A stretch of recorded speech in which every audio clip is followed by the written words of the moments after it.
I'll go ahead and say that. So basically, my argument will be presented like this. I think that worldviews are what we all have. We all function on the basis of three basic philosophic approaches to life that are usually boiled down to metaphysics, ethics, and epistemology. So these three branches of philosophy historically have been what makes it what we could call a worldview, at least in Western philosophy. I would say that I believe, and I would argue that each one of these branches is intertwined with the other. So, for example, if I argue for something in the realm of epistemology, if I argue that a belief is true, typically what goes along with that is also an assumption about ethics and moral claims, moral judgments, that one ought to follow what is true. Now, one could disagree with that conceivably, but I'm going to argue that I think they're all intertwined. Similarly, if I were to say that we know that something is the case, it also tends to imply or necessitate certain beliefs about metaphysics, claims about what's real, what's not real, what can be or what can't be. So these three aspects of a worldview, I would say, are in a sense transcendental categories, or they at least utilize a lot of transcendental categories.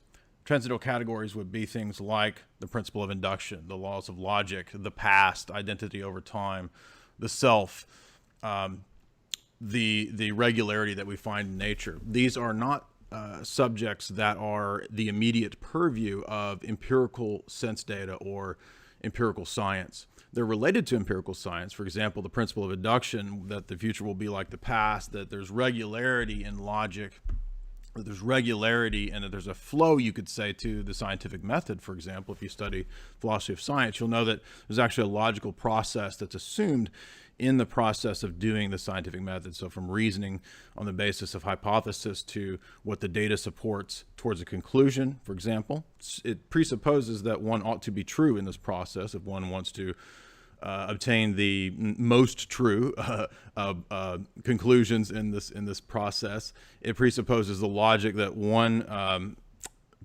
step in this process should follow another step. And it also presupposes all kinds of other things, like that words have meaning, regularity, etc., that objects have a sort of uniformity to them over time. That's, I would say, is all presupposed in the scientific process itself. Numbers would be presupposed in this process. And these are all, I think, things that are immaterial, invariant, they're conceptual, and they're abstract. Now, I think that because something is presupposed in the scientific methodology doesn't necessarily mean that in other words, what I'm saying, we don't necessarily prove everything in the same way, right? So in other words, something that is assumed, it's a category like that, a law of logic or something, that's utilized in the scientific method is in a way more properly basic, more fundamental than even the scientific method itself. So even though the scientific method doesn't have the laws of logic under its immediate purview, it still assumes laws of logic and that regularity that cannot be proven in terms of empirical sense data. So if one were to adopt a kind of naive empiricist view, a kind of logical positivism, what we end up with is the inability to understand or to justify the belief in the principle of induction, the regularity of nature, that the future will be like the past. Now, one could say conceivably that they don't think that we have to justify it or that we can't justify it, but I think that at that point we would be being arbitrary and we would be believing in and admitting things that we don't have any sort of justification for. And I'm speaking here of a kind of specific philosophic justification here in terms of warranted beliefs, in terms of justifying true beliefs, etc. The way history of philosophy in the West has typically justified propositions and beliefs, I would say that we would be relying on things that are immaterial that we can't justify.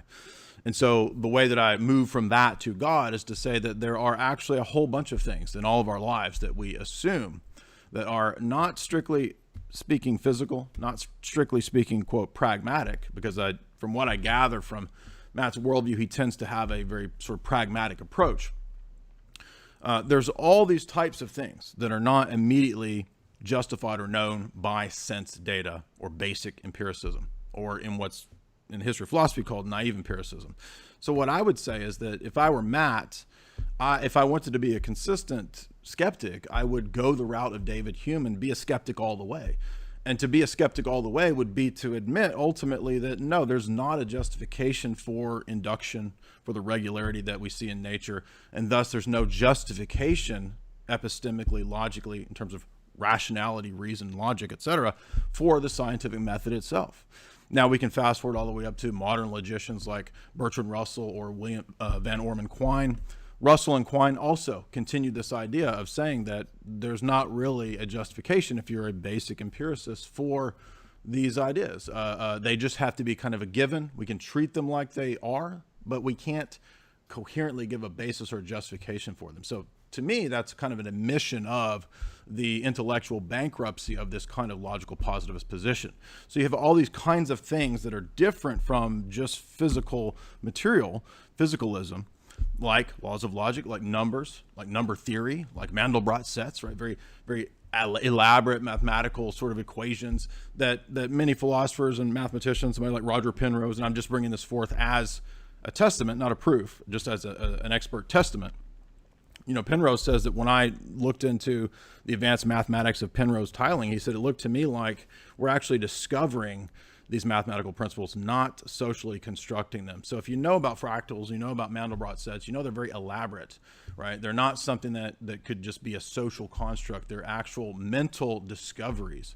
So the point is that if that's the case, then I don't think it's at all irrational to believe that all of these different kinds of categories or transcendental preconditions could be explained perfectly in a worldview where God exists, and particularly the Christian view. So I'm here to defend Orthodox Christianity, not Southern Baptist theology, not the fundamentalist stuff, not Roman Catholicism or any of the other views. I have a very specific view and argument from Orthodox Christology and theology. So when we have that conception of God as a divine mind, omnipotent, omnipresent, et cetera, what we then see is that reality has its grounding and its basis in the mind of God. So quite literally, everything that exists has a logoi or a logi, an exemplar as it's called in the West. This is kind of like Platonism, but I want to be very precise because we're not Platonists. But we do believe that the essences and the universals that exist are ultimately grounded in the mind of God. And that makes perfect sense. That makes sense why there's regularity in nature, because of divine providence, because everything that exists is, in a sense, grounded in the mind of God. Thus, truth has more than just a pragmatic function. It actually is a transcendent quality. Truth is actually objective. It's not just a social construct. It's actually a reflection of the mind of God. And specifically, I would argue that if we got into the nitty gritty of it, it would be a defense of the Orthodox view of God, right? Getting down to the point of the one and the many. For example, this is a classic problem in the history of Western philosophy. The one and the many problem is solved by our doctrine of the Trinity, and more specifically by the Logos, Christ, and the Logi, right? The rational principles that are operant in nature. Now, it's true that we could remove all that. We could just say, well, none of that's true. I don't buy any of that. Those are a bunch of logical crazy leaps. And I just think that what exists out there is matter in motion. I know Matt's heard this argument many times. I'm not going to rehash all the sort of classic presuppositionalists, quote unquote, that he's debated, because I think my argument is a little more precise, a little more fleshed out, better argued, hopefully. And that is that all of these different transcendental categories, if you were to sort of bundle them into a big pile, they make perfect sense in a world created by God, in a world that unfortunately is fallen, but nevertheless still reflects to a degree the truth about God. If we're made in the image of God, we understand how there's dignity. If we are made in the image of God, we have the ability to know objective truth, right? God's world is regular. It operates on principles of regularity. If the mind of God is the basis of all reality, we have a basis for these really abstract and obtuse mathematical principles that we know are real, that are not, strictly speaking, physical. So all of these kinds of things, right? Ethics, epistemology, metaphysics, they make perfect sense in a worldview where our God exists and the kind of God that we argue for. In a worldview where we have pure materialism, pure pragmatism, random chance, random chaos, there's nothing like invariant, immaterial, conceptual, law-like things. Where are they? What are they? They're just social constructs. Now, I don't know if that's Matt's opinion or view, but I have heard him say in previous discussions and talks that he doesn't think that there is a justification, so to speak, for logical laws, mathematical principles, these sort of abstract conceptual things. He thinks that they're just kind of things that we just use and they work. But that 30 seconds. But that would be, I would say, to be arbitrary. And when it comes to debate, we're presupposing universal categories and laws, and that doesn't allow us to be arbitrary. I will say, I'm not convinced that I actually heard an argument. Appeal to God to ease our discomfort. My first argument would be that is an appeal to emotion. That's not a valid argument. That's actually a fallacy to appeal to the fact that the people that believe this or go down this route are doing it because of psychological motivation. So I don't think that's a valid argument. I would say next that the idea that you have the ability to distinguish between the categories that are maximally certain, such as abstract numbers, etc., versus the things that are derived from induction, scientific experimentation, empiricism. The ability to make that distinction itself presupposes some true category once again. So while I recognize that you wanted to sort of qualify by moving into the category of maximally certain and not absolutely certain, that's fine. You can use whichever terms you want to use. From my perspective, it doesn't matter to me, because I don't believe that you would be able to have, in the pragmatic perspective, a justification for any kind of truth whatsoever. In fact, the whole system quite literally should lead directly into solipsism and total relativism. Now, I know that you don't necessarily accept total relativism because, as you said, we have a common world, a common something area where we can dialogue about these things and have the debate. So we don't believe in total relativism. However, in order to not believe in total relativism, again, assumes these categories, assumes these things that you seem to admit, but don't think that they necessarily presuppose or lead to any kind of a personal God. And I understand why you're saying that. But so I want to stress that I don't think the appeal to discomfort is a valid argument. I don't think that you have the ability to have even maximal certainty.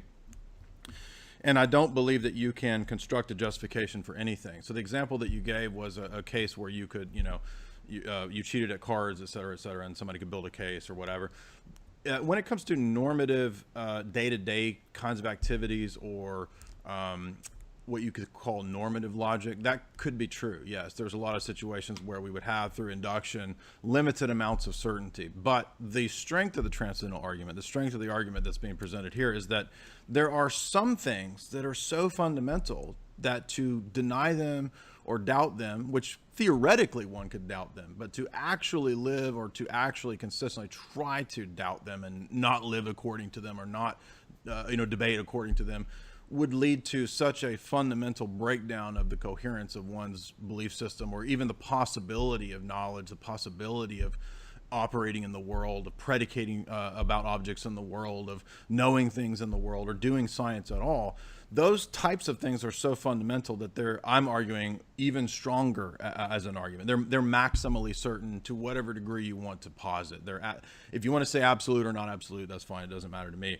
I don't have a problem using the terms of warranted beliefs, or highly warranted, or maximally, or whatever, because really those are just humanly derived terms that are trying to describe the strongest level of certainty possible. So I believe that those kinds of transcendental categories are not only maximally certain or necessary, but that they don't operate independently. They actually presuppose and interact with one another, which is kind of why I started the debate talking about the three branches of philosophy which make up a worldview. These things all, I believe, cohere and kind of presuppose and are tied together with one another. For example, it wouldn't make any sense to talk about the past experiences and can I have a rational belief in past experiences if I didn't believe that there was a self that had those experiences. It seems that these two things kind of go together.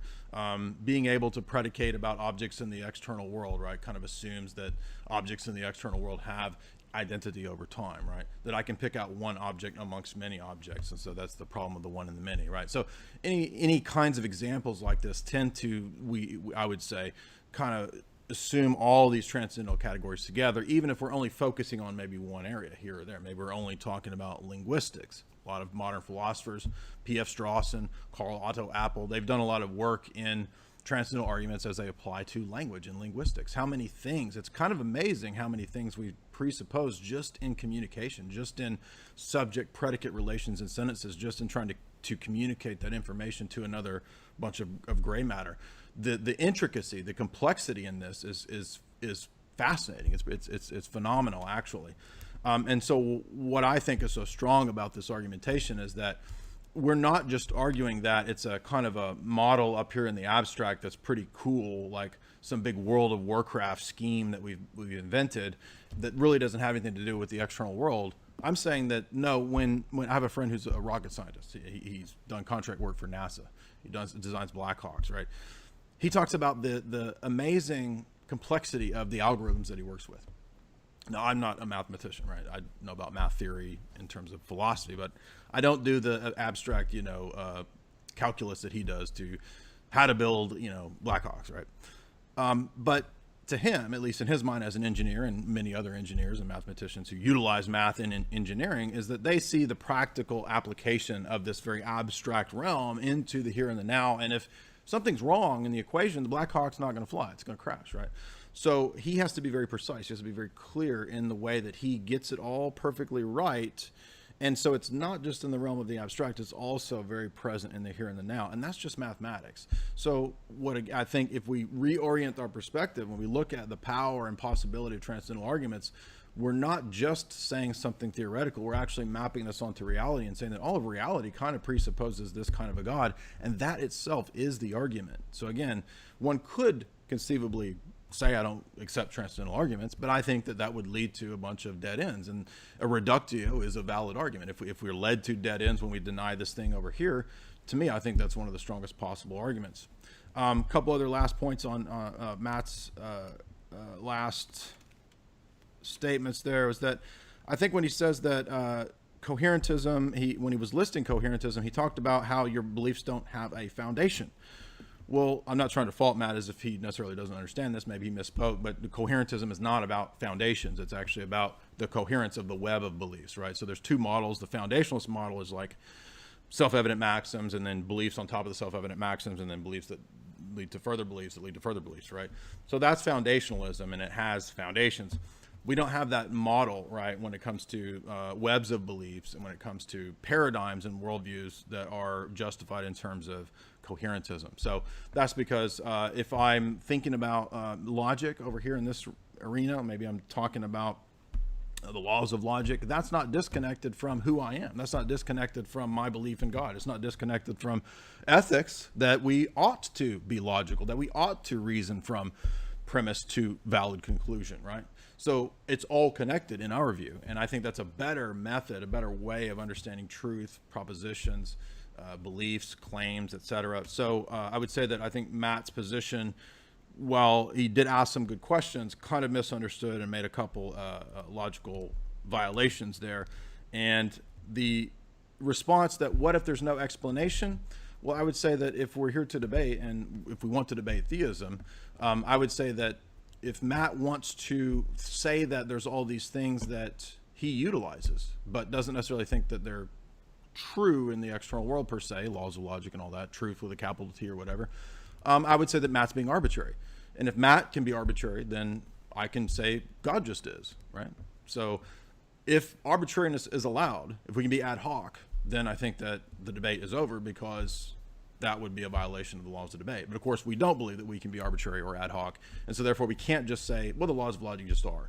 I forget Matt's phrase. He said that truth is what maps up to reality, or belief that conforms to reality. That's a metaphysical claim, right? That's a metaphysical statement about the external world, right? Now, I know Matt would only say that, well, that's maximally certain in a pragmatic sort of sense. Okay, fair enough. But it still doesn't work to say it just is, because once we've admitted it just is, then that's being arbitrary and ad hoc.